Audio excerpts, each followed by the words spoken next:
সরকারি কর্মকর্তা কর্মচারীদের পে স্কেল 2026 সম্ভবত পাস হয়ে যাচ্ছে আর কি। তো 2026 পে স্কেল যদি হয়ে যায়, অনেকেই জানতে চেয়েছেন নতুন পে স্কেলে বেতন কত হবে আর কি। তো আমি এখানে 13তম গ্রেডের 13তম গ্রেডের একটি বেতন স্কেলের হিসাব দেখাইলাম আর কি।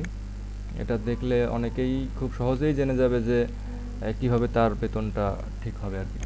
তো প্রস্তাবিত বেতন স্কেল 2026 অনুযায়ী 13তম গ্রেডের বেতন স্কেল তাদের বেতন ধরা হয়েছে 24,000 থেকে 58,000 টাকা আর কি।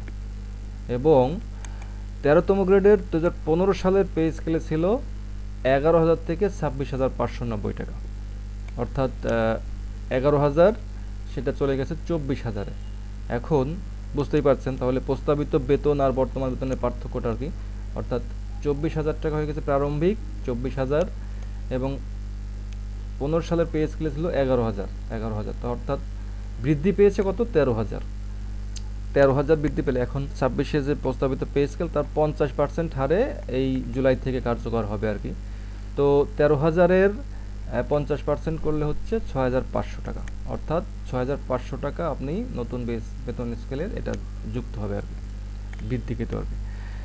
এবার মনে করুন যে আপনার এখন মূল বেতন 13তম গ্রেডের মূল বেতন মনে করেন 16,280 টাকা, অর্থাৎ ইনক্রিমেন্ট পেয়ে আপনি 16,280 টাকাতে পৌঁছেছেন।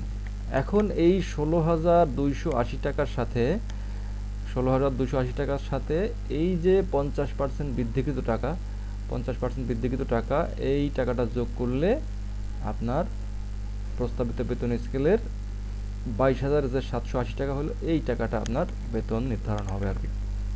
পরবর্তী বছর আবার যখন এই 50% যে বাদ ছিল এইটা যুক্ত হবে, তখন যে এই 24,000-এর স্কেলে যতদূর যে সেটা নির্ধারণ হয় সেখানে নির্ধারণ হবে আর কি।